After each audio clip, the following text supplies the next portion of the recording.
Since the birth of the United States, the sights that surround us have changed immeasurably. Weather-beaten mud paths have turned into vast highway systems. A Pony Express rider has been replaced with telephone wires, and small flames that used to light our way have turned into electric giants.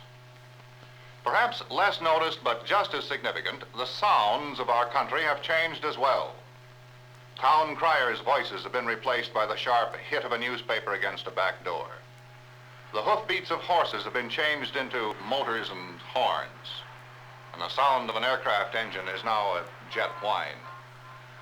The producers of this report, in cooperation with Headquarters, United States Air Force, and the Strategic Air Command, want you to know about a new sound, what causes it, what it can and cannot do, and why it will be necessary for certain populated areas to live with it.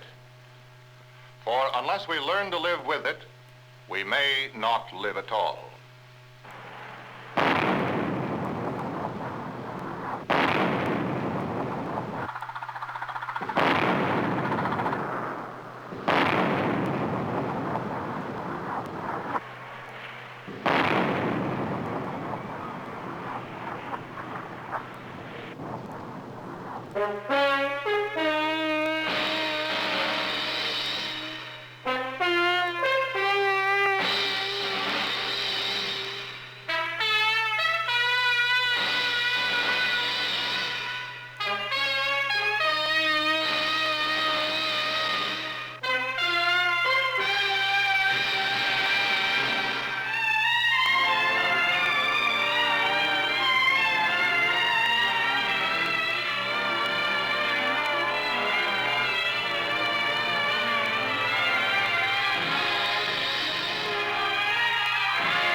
This is the geographical center of the continental United States, known as the Great Plains area.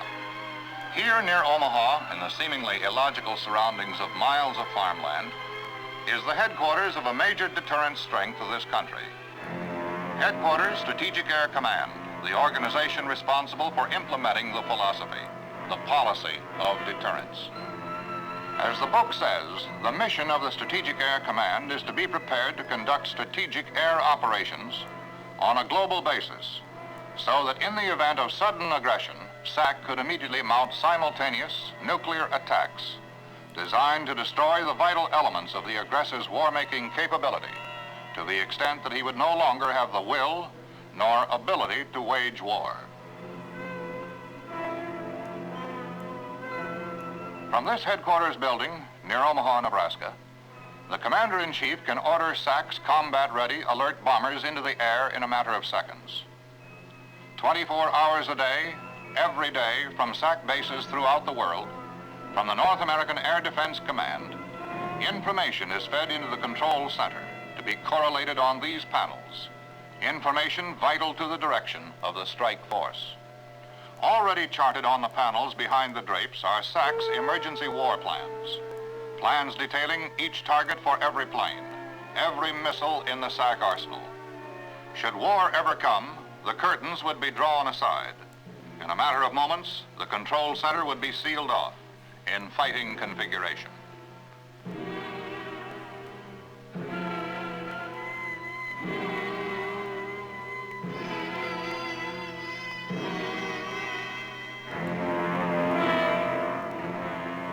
The receiver of the red telephone is picked up, every SAC base in the world could hear the words that would signal an alert, and the most powerful strike force that has ever been seen would be unleashed.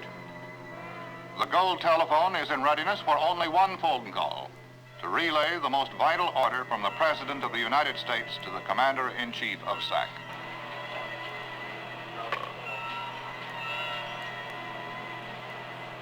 Skybird, this is Dropkick to all stations. All stations acknowledge at the count of 5. 1, 2, 3, 4, and 5.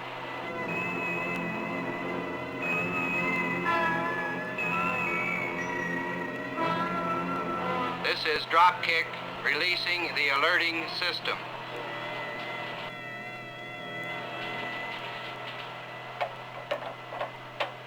Each day and night, the Strategic Air Command continues to rehearse for a mission it hopes it will never be called upon to perform.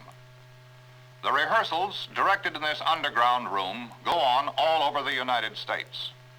Most of the time, our country is unaware of these rehearsals. They don't interfere with our normal everyday way of life, but occasionally, this is not true. We become very much aware that we are engaged in the new art of deterrent defense. But this sound, which can be louder than thunder, is only a pin dropping compared to a possible alternative.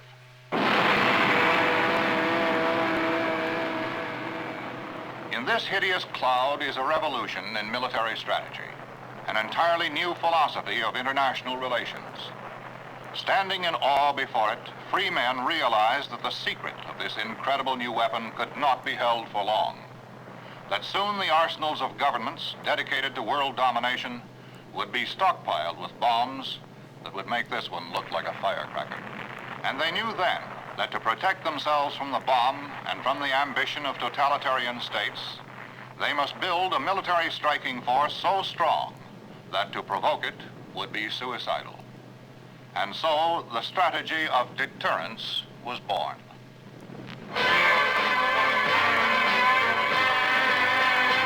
We're ready, on the alert, 24 hours a day. From the snow or desert sand, the Strategic Air Command. Peace is our profession. Faster than sound, up with our wings and a boom. Through new hallways in the sky, with a force none can deny. Peace is our profession. Awake when the sky is black, awake when the sky is blue. Our guard is the shield of sack from Cape May to Siskiyou. Always ready to fly, ready to move at the call. With our birds of steel at hand, the Strategic Air Command. Peace is our profession.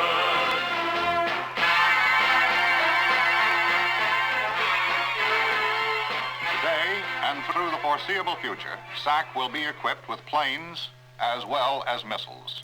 At present, more than 1/2 different types of missiles have been integrated into the SAC arsenal, with more to be added as rapidly as they become operationally reliable.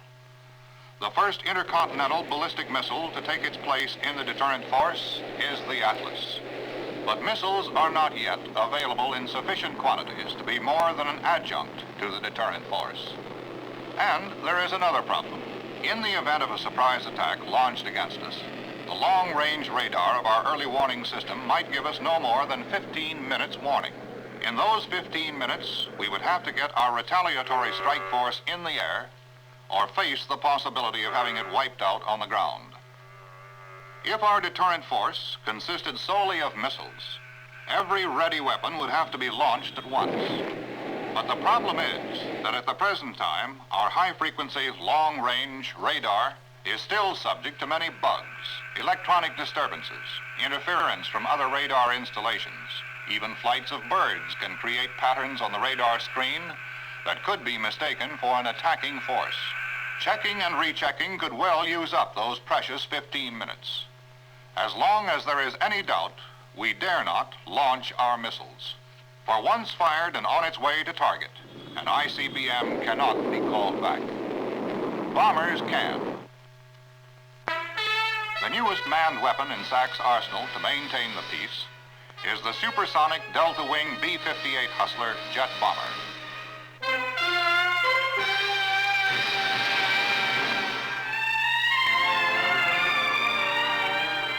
In one jump, the B-58, built by the Convair division of General Dynamics, powered by General Electric J-79 turbojet engines, has outstripped the past 50 years of aviation history. Its top speed is as much faster than the speediest previous bomber as that plane was faster than the Wright brothers' original flying machine.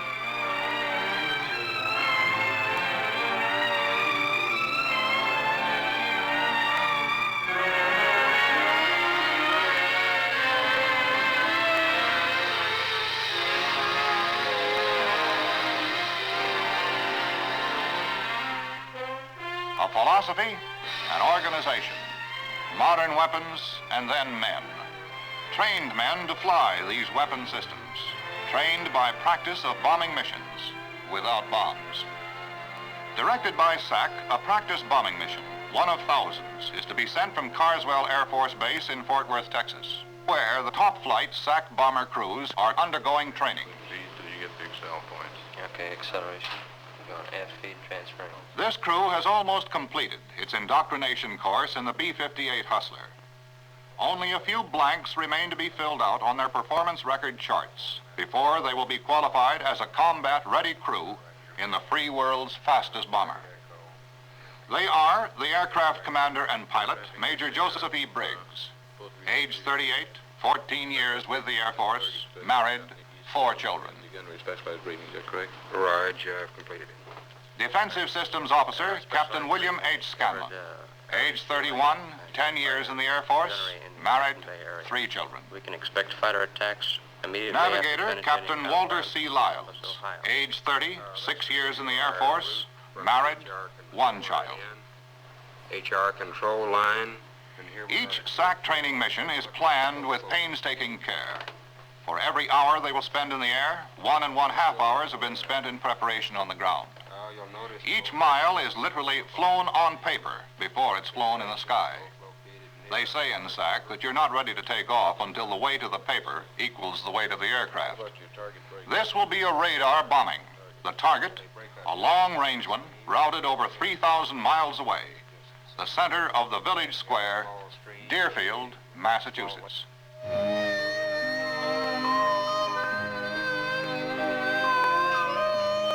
Ironically, Deerfield, which is a quiet New England village, has a history of hearing the sounds of freedom's battles.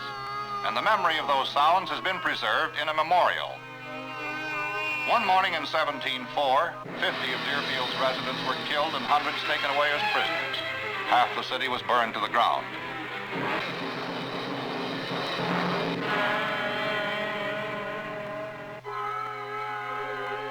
Again, in our country's revolution and in the ensuing years, Deerfield heard the sounds necessary to protect their freedom. Now, Deerfield had been chosen again.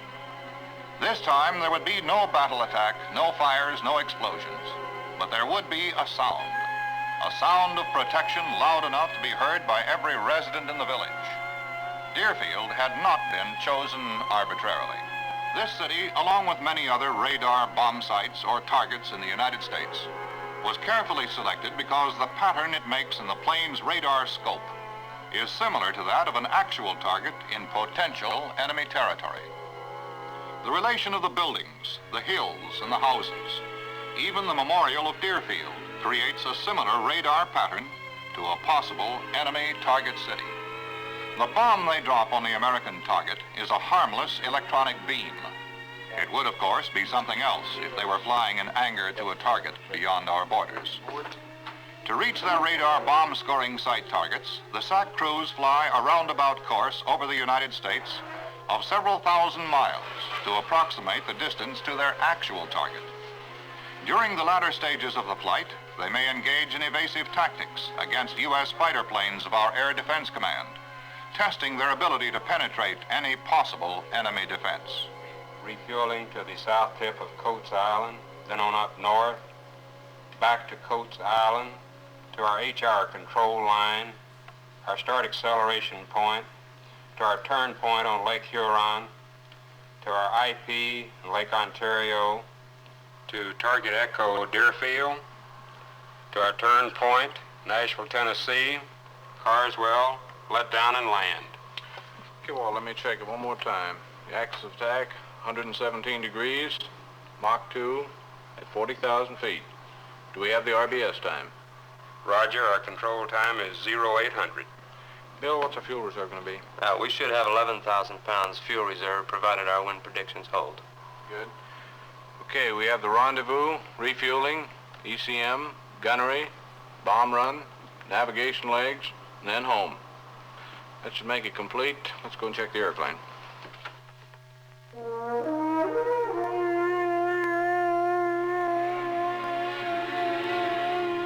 Their flight plan has been filed. They've been assigned the code word Tallman 55 for identification. They've picked up the up-to-the-hour wind and weather reports, purchased their box lunch suppers, and are on their way to their target.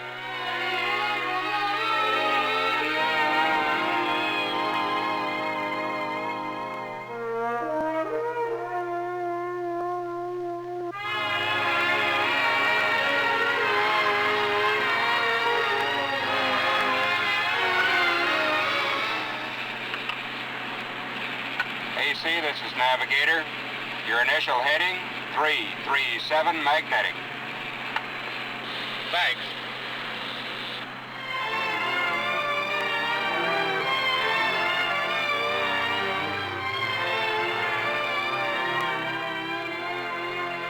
On the outskirts of Deerfield, on a vacant lot, is a radar system mounted on top of two adjoining trailers.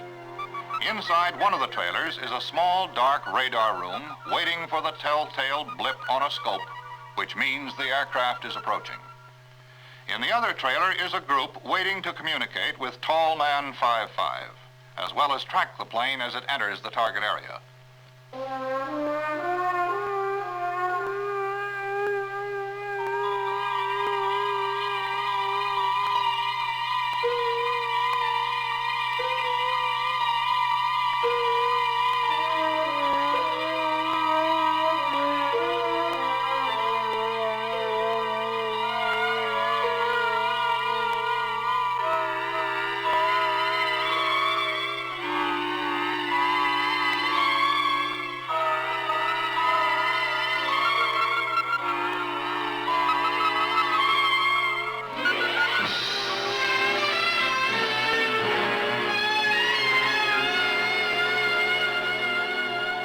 AC, this is Navigator.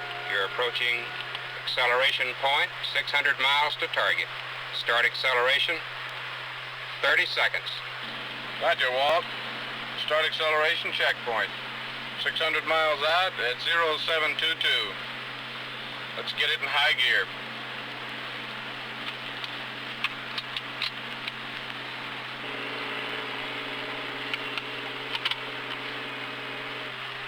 Roger to acceleration checkpoint. Third station going on oxygen.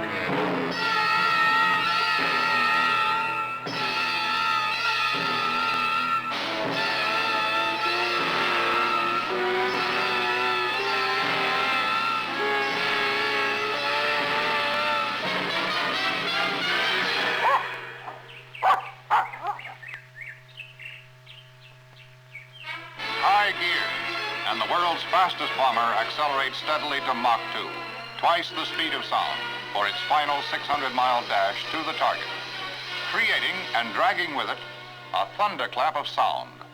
Like all sound, this sonic boom results from an invisible pressure wave. Below Mach 1, the speed of sound, they push aside the molecules just ahead, and they, in turn, give warning and push aside the molecules ahead of them. But at the exact speed of sound, these molecules can no longer react quickly enough. The leading edges are among them before they can move aside, and the molecules pile up in a so-called shock wave of energy. At precisely Mach 1, if they were visible, spreading out in all directions, they might resemble a shallow dish attached to the plane. But as the plane's speed increases, the pressure wave sweeps back at an angle, forming a funnel-shaped cone, trailing back from the plane. And of course, a portion of this funnel of pressure reaches the ground. But when pressure of varying intensity and wavelength strikes the ear, we perceive it as sound. Therefore, anyone along the path of the cone of overpressure hears a sharp report similar to a thunderclap at the instant the cone passes. There is the question of damage. In exhaustive tests conducted by structural engineers, even the flimsiest of buildings have remained unharmed through overpressures more than 9 times greater than the probable boom. However, some windows may be broken, particularly if the glass is already under stress. When the boom does strike the ground, no one will try to tell you it's a pretty sound, but it is a comforting one. It's the sound of your Air Force at work. Bill, this is Navigator. We're approaching the initial point, 100 miles out. Better contact bomb plot. Deerfield, bomb plot. This is Tallman 5-5. Over. Tallman 5-5, this is Deerfield bomb plot. Go ahead, please. Roger, bomb plot. This is Tallman 5-5, approaching an IP of Long Mill. Requesting 1 run on your plot. Target Echo. MSL 40,000. Ground speed 1270. Score by tone. Run type Romeo 4. Crew Sierra 05. Navigator Lyles. I spell Lima Yankee Lima Echo Sierra. Frank. Captain. Over. Roger, I copy you. Tallman 5-5 at 40,000, a B-58 type aircraft. Requesting a Romeo 4 run on target. Echo to an IP of Long Meadow. Crew number Sierra 05. Operator's name Lyles. I spell Lima Yankee Lima Echo Sierra. He is a captain. Is that affirmative, please? Over. Roger, bomb plot. That is affirmative. Roger 5-5. Over. Roger, bomb plot. This is Tallman 5-5, deploying IP at this time. Over. Roger 5-5. Radar, we have an aircraft at 40,000 feet over Long Meadow. Good aircraft, supersonic, track at 117.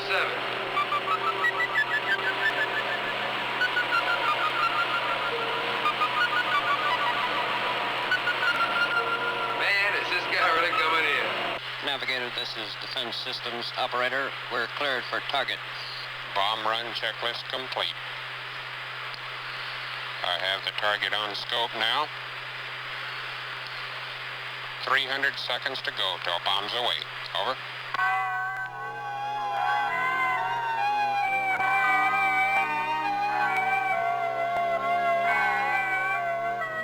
Deerfield bomb plot 1-6. This is Tallman 5-5.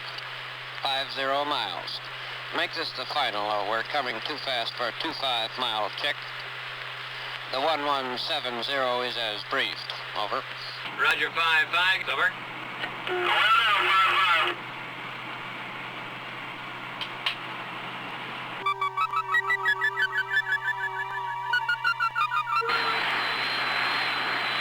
.120 seconds. Checking second station. Locked in by radar to these sensitive instruments, the precise course of the plane is charted until the instant when their harmless electronic bomb is released upon the target.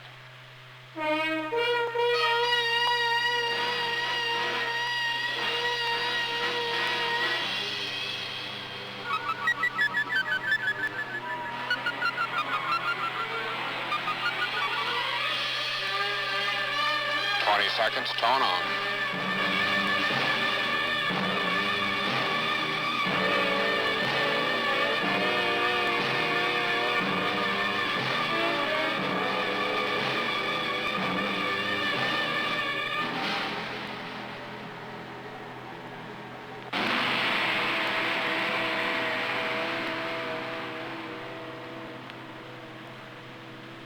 Did they make it?